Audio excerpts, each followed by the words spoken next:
Hello, welcome to Coffee with the Quality Control Collective.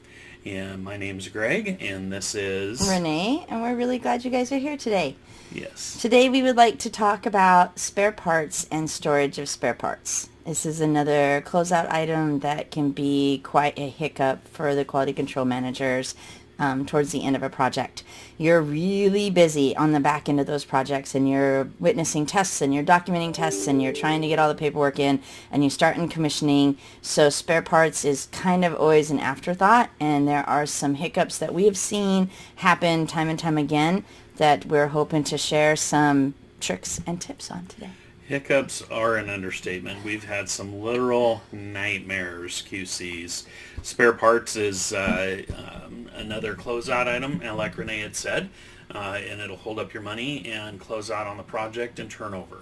So as soon as you get your product data approved, you want to make sure when you're releasing your subcontractors to procure, if they have a spare part requirement, that they procure enough for spare parts. Now, a lot of these people are going to tell you, well, we're a year away from turning the building over, I can get spare parts then. But as we know, with die lots and unique things, and especially with your flooring and base and oh cove and tile. Brick. Yeah, brick. It has to be part of the same lot. So otherwise the colors aren't the same. And by the time you're collecting the spare parts at the end, all the materials are already installed and it's too late. And that can really bog you up. So like Greg said, make sure you request that.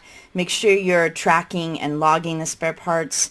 Make sure that you're able to make a itemized transmittal of all the items that are included to turn over to the end customer.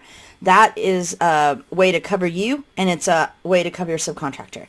So if we've got subs watching today, please make sure that you get those signed transmittals from your QC. That protects you as well. Yep, definitely want to get a transmittal from your subcontractors, and then when you do the master transmittal for the mega turnover of the spare parts, you have copies of those, and it's easy to transfer over to your master transmittal if it's all itemized. You want to make sure that they have the specification section on there, exactly what they are, the paragraph number to what they go for the spare parts, owner stock, attic stock, turnover stock. It has all sorts of different names, but essentially it's spare parts. It is. And the last tip we kind of wanted to talk to you today about is storage.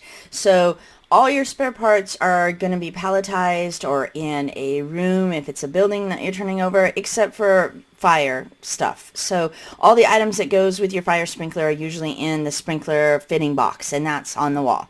Besides that, though, all the other spare parts are turned over, either they're in a pallet or, like I said, in a room. The hiccup that we see over and over again is QCs try to be proactive and they try to start collecting the spare parts early, but they are not secured. So they're in a connex that's not locked, or they're in a room in a building where everybody can get to it.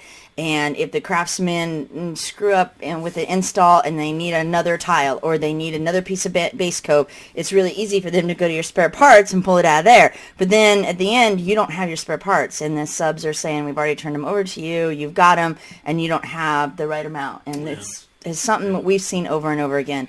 So please make sure that when you are collecting them, we're all for collecting early. If you're on a job site where you've got a place to store them and secure them, we're all about collecting early. But otherwise, you need to have the subs hold them and not transmit them to you until you can secure them in a room or a connex. Yeah, just make sure that you're the single point of contact, or you elect somebody that's a single point of contact on your project to receive those.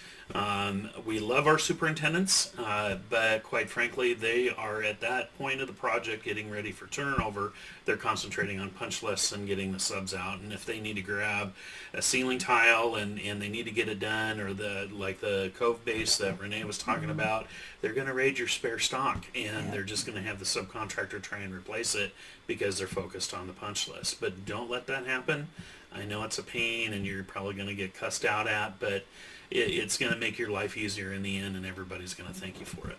And we say all the time, if you're a QC and you're not in the Porta-John wall, are you really a QC? Yeah. Really? They don't love you unless they're testing you out on the Porta-John unless they give you some artwork. That's right. That's right. And if we've got general contractors watching us today, again, spare parts are another one of those closeout items. It's holding up your money. It's holding up your final payment. So if you can get your team trained on how to properly collect and secure those spare parts, that's one less closeout item that will be a hiccup for you to get your final payment. Yeah, it's all about the turnover, and like we like to say, you'll look like a rock star at the end. And it's all about going smooth and no surprises, and it's good best practices to do on the job. We really hope that these tips might have helped you today. If so, please give us a like down below. Like us. And follow us for the next tips for QCs. Thank you. Thanks, everybody. Have a great day. Bye.